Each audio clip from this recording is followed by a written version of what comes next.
With prices that seem almost too good to be true, a new player is shaking up the EV world. Yes, Chinese electric vehicles are not just entering the market, they're dominating it. But how did China become the go-to for budget-friendly electric rides, and why are their cars stealing the spotlight from the West? A life and death race has begun in the world's largest electric vehicle market. Chinese EV manufacturers, showcasing their latest models at Auto China in Beijing, are now contending with a significant challenge: oversupply. This oversupply, coupled with intense competition, has put the survival of many smaller EV companies at risk. If someone had told you a decade ago that Americans will be buying Chinese cars, you might have laughed, but times have changed. Did you know that the largest EV manufacturer globally is a Chinese company, and that the largest exporter of cars is also Chinese? Let's take a quick trip through the history of the Chinese auto market to understand this transformation. In the 1960s and 70s, China entered into agreements with Volkswagen and Ford to open plants and sell cars in the local market. Initially, this seemed like an opportunity for China to learn from established manufacturers. However, after 2 decades of attempting to replicate their success, Chinese cars fell short in terms of build quality and reliability. Even attempts to reverse engineer cars didn't yield the desired results. China's lax copyright laws allowed blatant copying of designs, further undermining the industry's credibility.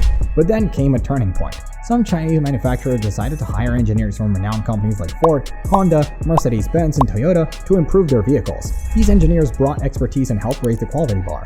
Additionally, Chinese companies started investing in established automotive groups. For instance, Volvo is now owned by a Chinese auto group, and MG, another prominent brand, has spread its influence across Europe. Now the EV market in America is facing a significant downturn in the first quarter of 2024. Every major EV stock in the US is down, prompting discussions about Chinese company BYD, which started as a battery manufacturer and has now become a major automaker. Last year alone, BYD produced 3 million vehicles. While the average EV in America costs around $55,000, BYD offers an EV for $11,000 that can go from 0 to 60 in just 3 seconds. This has caused quite a stir in the US market. The American auto industry took notice of China's progress and responded by imposing tariffs on new vehicles from China. This move aimed to level the playing field and support American manufacturers. Historically, these tariffs were around 2.5%, which meant an additional $250 on a $10,000 car. However, under the Trump administration, this was raised to 25%, and recently, the Biden administration announced an increase to 100%. This move aims to encourage the production of EVs in America. However, Chinese EVs began posing a serious challenge. BYD, the largest EV company globally, set up manufacturing plants in Mexico, bypassing the tariff through the NAFTA agreements. This development shook the American auto market. With Chinese EVs offering competitive prices and quality, brand loyalty began to fade. Consumers faced with soaring car prices and inflation found Chinese alternatives increasingly appealing. Now, BYD CEO responded by saying that the US is overreacting. He argued that if America is ready for BYD, the company will enter the market, but they doubt the US is prepared. In China, BYD is significantly impacting the automotive market, which has caught the attention of industry leaders like Elon Musk. During an earnings call in January, Musk acknowledged the competitiveness of Chinese car companies and their potential for success outside China, provided there are no restrictive trade barriers. The sentiment was echoed by Carlos Tavares, CEO of Stellantis, who described the influx of Chinese EVs as a Chinese offensive, highlighting the existential threat they pose to companies that cannot match their low-cost production.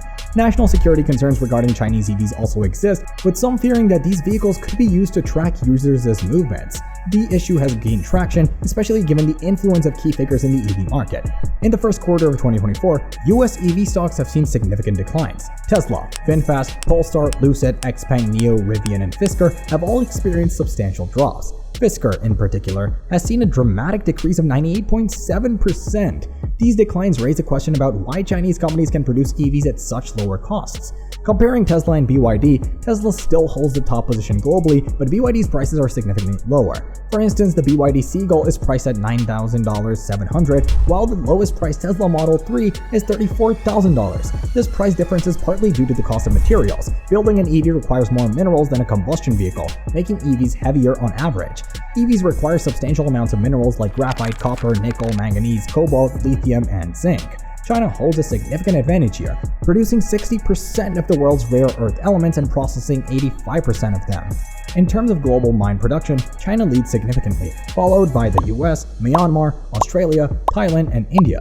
Surprisingly, China hasn't always dominated the EV market. In 2020, Europe was ahead in EV sales, but by 2021, China had taken the lead and continued to widen the gap in subsequent years. In 2023, China's EV sales were significantly higher than those in Europe and the US. China's dominance in the new driver and emerging markets is also noteworthy. Historically, Japan and Germany led in car exports, but by 2020, China had surpassed the US, South Korea, Germany, and Japan in passenger car exports. Now, some viewers might be thinking, why would anyone buy a Chinese car? Aren't they unreliable, cheaply made, and overall low quality? However, it's essential to recognize that about 20% of the parts in many cars already come from China. Many people are driving vehicles with significant Chinese manufactured components without even realizing it. This integration into the global supply chain is one reason Chinese cars are becoming increasingly competitive.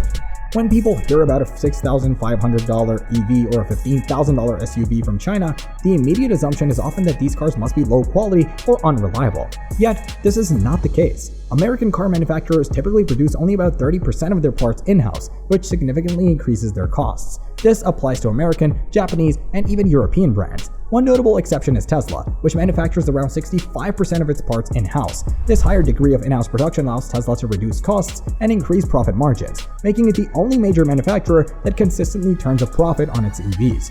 Chinese companies like BYD are taking this a step further. BYD is building manufacturing plants in Mexico and produces around 76% of its parts in-house. The extensive in-house production not only improves build quality and quality control, but also keeps prices significantly lower. Consequently, Chinese manufacturers can offer well-built vehicles at a much lower price. If these cars were genuinely subpar, it wouldn't matter much, but many Chinese vehicles showcased at auto shows have proven to be quite impressive. For example, the BYD Seagull, available in the United States for about $11,300, offers a 225-mile range and good build quality. The ride is smooth, and the battery replacement cost is under $3,000, making it an affordable and reliable option. Chinese manufacturers' strategy of keeping production in-house and not relying heavily on parts from other countries sets them up for significant success. In contrast, American manufacturers often prioritize profit over production efficiency, exporting much of their manufacturing to other countries to save costs. This approach, while initially cost-effective, can lead to higher overall prices for consumers. Some argue that if Chinese cars become more prevalent, import taxes might increase. However, this is unlikely to impact the market significantly. Many Japanese cars, for instance, are already made in Mexico, and taxing these imports would also raise the prices of popular models like the Honda Accord by several $1,000s, hurting the market. The need for affordable transportation options is growing, and American consumers require budget-friendly alternatives. Many industry experts have predicted that a competitor would eventually step in to fill this gap. Now, Chinese manufacturers are poised to meet this demand, potentially reshaping the market landscape. Chinese cars are not just appearing in the United States, they're becoming increasingly common worldwide. In South America, countries like Mexico, Peru, Brazil, Argentina, and Chile are seeing a surge in Chinese car imports. Similarly, Chinese cars are becoming more prevalent in Australia and across Europe. This global presence signifies a shift in consumer preferences and market dynamics. The future of the automotive industry is at a crossroads. Chinese manufacturers, with their innovative, cost-effective approaches, are gaining ground rapidly.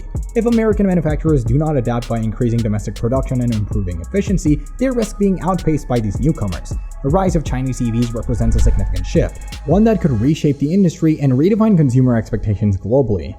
Now, what are your thoughts on the impact of Chinese EVs entering the global car market? Let us know in the comments below, and do not forget to like, share, and subscribe to our channel for more.